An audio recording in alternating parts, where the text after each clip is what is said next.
Hello, everyone. Today we're going to take a look at Peter Criss, his 1978 solo album.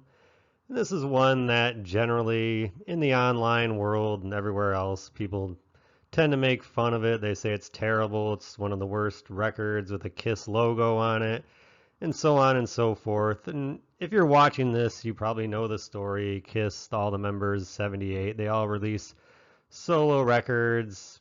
Basically, everybody says Ace had the best one, then Paul's was decent, then maybe Gene's and Peter's kind of get thrown into the bottom. Some people like Peter's maybe a little more than Gene's, but generally Peter's seem to get the bulk of the bad reviews. But I actually really like this record, so I know a lot of people probably don't, and it'll put me in the minority.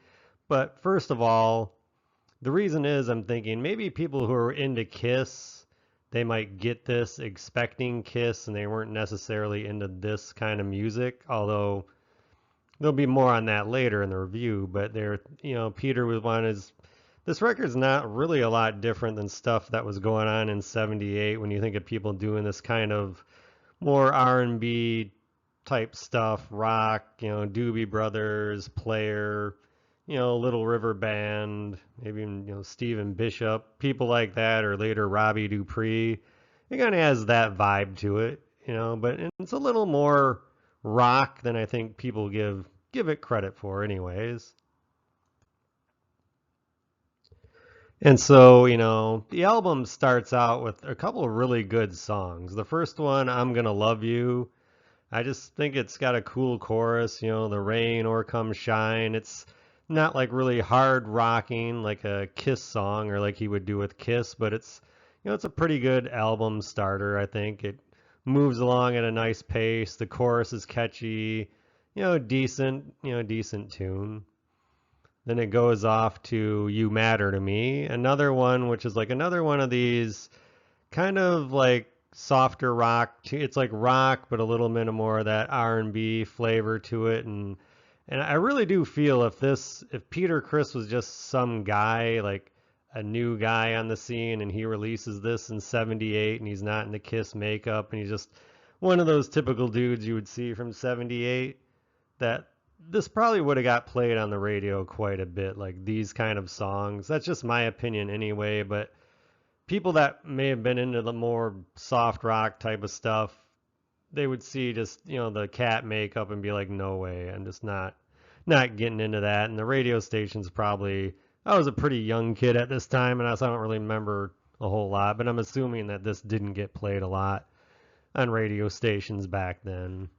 Tossin' and Turnin' is a deep, fun kind of a cover song, that Peter seemed to be the kind of music he'd like to do, so it's a decent tune to throw in there. So I think right off the start we got three songs that are pretty good. Then we get into Don't You Let Me Down, which is a ballad, kind of slow song.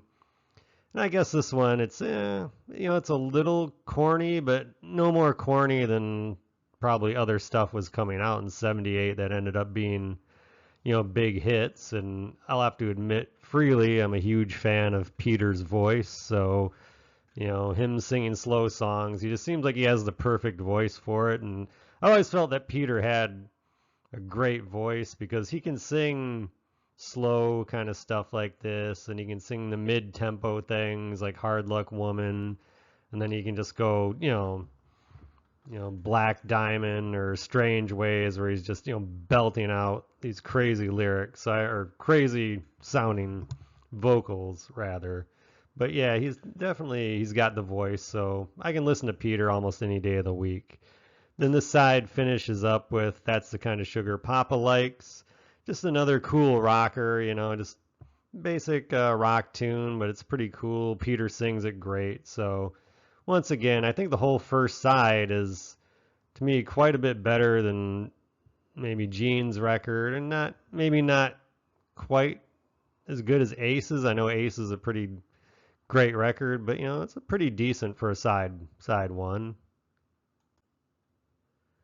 Then of course we're flipping over to side two, and that one kicks off with Easy Thing. It's kind of a slow ballad, almost got some parts into it where it feels like they're trying to make it into this epic kind of song with a lot of different, effects and the big, for whatever reason, it kind of reminds me of almost like a something that Styx would do. I don't know why, but maybe just the feel of it.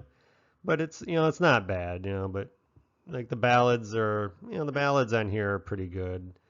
Then we go over to Rock Me Baby, which is kind of like a sort of boogie woogie piano type thing going on. And the thing about Rock Me Baby is it really, maybe it's the sound, but it reminds me of the first song on the album, I'm Gonna Love You, almost like the cousin or sister song of that with the beat and just the way it kind of sounds and, you know, lyrically maybe a little sort of similar to that. So maybe those were written at the same time, who knows, or with the same idea.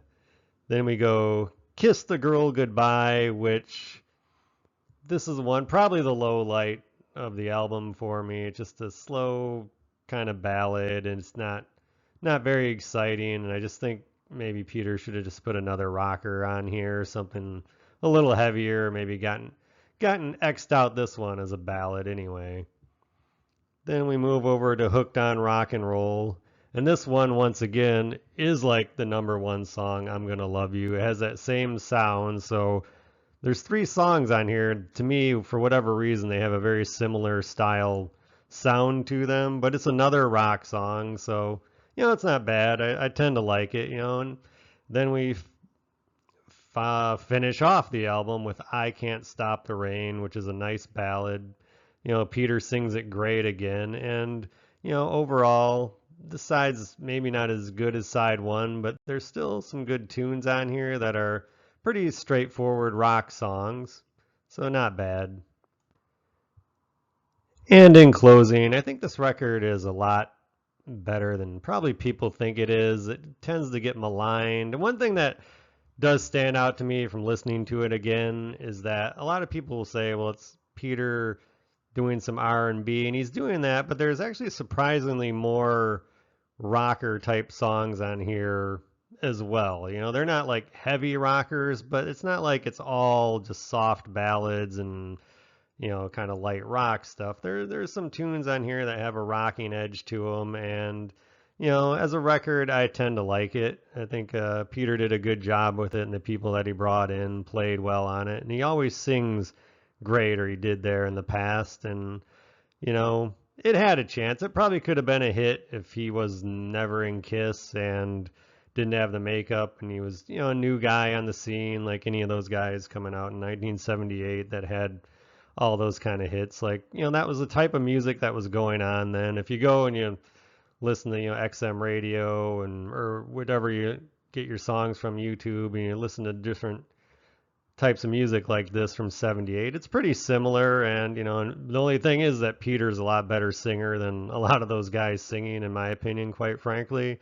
So it has a chance. So if you're out there, I'd give this one another listen. It's kind of an interesting entry into the Kiss catalog anyway, because it is different than what you're going to generally get from the Kiss guys doing their solo records and things like that. So I'll give Peter credit for that. He did a nice job on it, and I enjoy it. So that's it for me for today, and we'll see you again in the next one. Have a great day.